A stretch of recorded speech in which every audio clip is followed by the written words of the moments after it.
The Arctic wasn't built for people. It was built for silence. And Sergeant Elena Cross had learned to live with that silence better than most. At Camp Sentry 12, silence wasn't just a sound. It was a weight.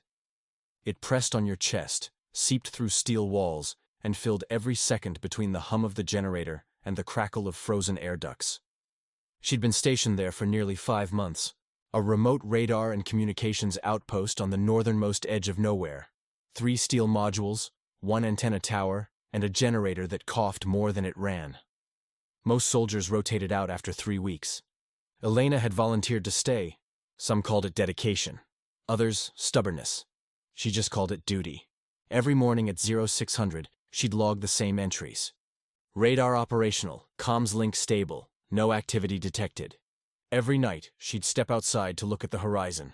There was no sunrise, no sunset, only endless gray. Some nights, she'd imagine voices in the wind.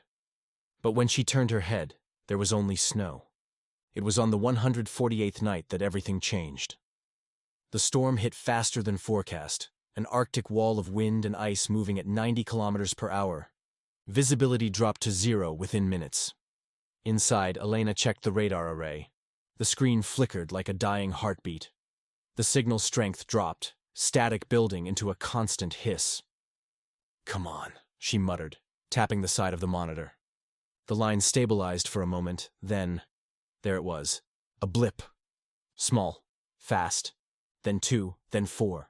Elena froze. The radar calibration was set to military-grade precision. No weather interference could mimic that pattern. "Formation," she whispered. Her fingers moved automatically, adjusting gain, switching frequency bands. The signal sharpened. 7 contacts, moving low and fast, bearing south. The storm distorted the readings, but their trajectory was clear, straight toward the Allied air corridor. Her heart skipped. There was a convoy scheduled to fly that route in less than 6 hours. Fuel transports, medevac choppers, and supply aircraft heading back to base. If those unknowns were hostile, hundreds of lives were flying into an ambush. Elena grabbed the comm headset. Sentry 12 to Northern Command. Priority message. Multiple unverified contacts, possible hostile aircraft, vectoring toward Allied flight path. Static. She tried again, switching to backup frequency. "This is Sergeant Cross, Sentry 12. Confirm multiple inbound unknowns. Request verification." The only answer was wind and crackle. She ran diagnostics. Signal loss on every frequency above 10 megahertz. The storm was eating the transmission. The satellite link had already gone dead. She stared at the outpost evacuation protocol taped to the wall. Level 3 storm alert equals full withdrawal. That's what her CO had ordered hours ago. Everyone else had left, but Elena hadn't. She couldn't. Because if she powered down the radar, no one would see what she saw. She turned off the heating and rerouted the power to the long-range array. The generator groaned, metal straining. The lights dimmed to a ghostly blue. "Sorry, girl," she whispered to the generator. "One more night." By midnight, the storm outside had turned the world into chaos. Wind screamed through the antenna tower. The metal structure bent like it was alive. Elena's breath came in white clouds. She could barely feel her fingers. The temperature inside the outpost dropped below 0. But the radar still glowed. The contacts were closer now, 90 kilometers descending. Their flight pattern was surgical. Whoever they were, they knew what they were doing. Elena keyed the radio again. "Command, this is Cross. Possible intercept inbound. You need to..." Static. Then, faintly. "Sentry 12, say again." Her heart leapt. "Command, do you copy?" The voice vanished. The storm swallowed it whole. Elena cursed under her breath and slammed her hand against the console. The plastic cracked. She checked the analog failover, the one built into the old tower's transmission line. It hadn't been used since the 1990s. The manual still called it obsolete. She stared at the control panel, then at the storm outside. To reach it, she'd have to climb the tower. In a blizzard, with 100-kilometer winds. Her hand hovered over the evacuation switch, the safe choice, the rulebook choice. Then she looked at the radar again. those 7 dots moving toward a line of friendly aircraft that didn't even know they were being hunted. She exhaled, slow. "Not tonight," she whispered. The cold hit like a bullet. It stole her breath instantly, replaced it with fire in her lungs. Elena forced her way through knee-deep drifts, the wind howling in her ears.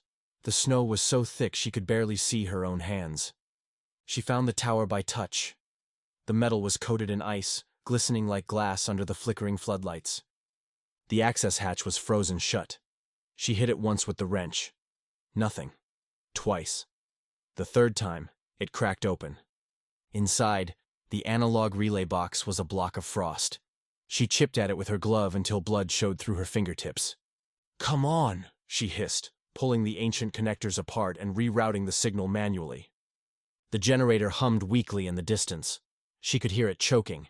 She flipped the manual transmitter on. "Sentry 12 to command. Analog link engaged. 7 unidentified contacts inbound toward northern flight path, bearing 210. Request immediate intercept." The static roared. Then, a miracle. "Copy that, Sentry 12. Interceptors scrambled.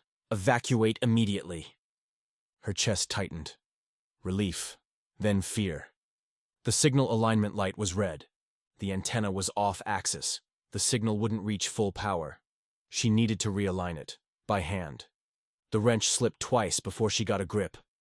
The bolts were frozen solid. Her hands were numb, skin torn open. Blood froze on contact with the air. She threw her whole weight into the bar. The antenna groaned and shifted a fraction. The red light blinked once, then again, then turned green. For 1 second, everything was silent. The storm, the generator, her heartbeat.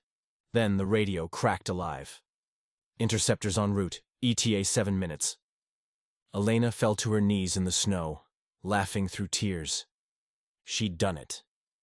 Above the storm, faint but clear, she heard thunder, not from the sky, but from engines.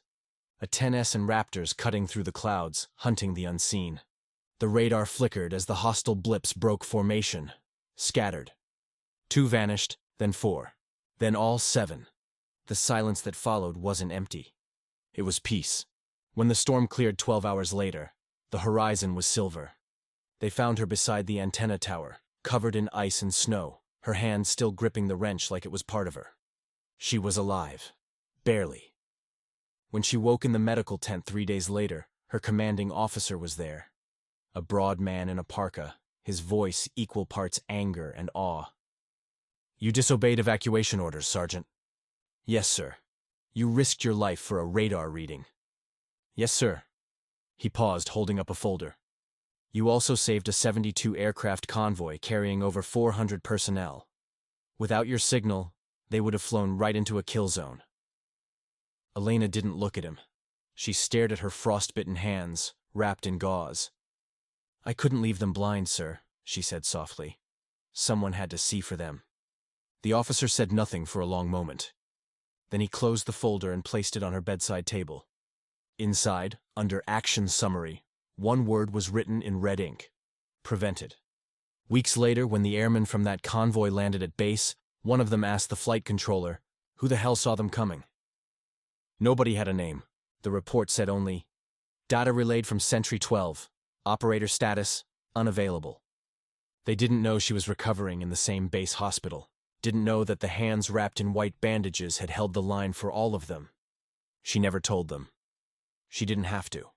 Because on clear nights, when the northern sky flickered with the aurora, the pilots said they could still hear her voice faintly over the static. A whisper breaking through the cold. "Sentry 12, signal clear. Hold the line."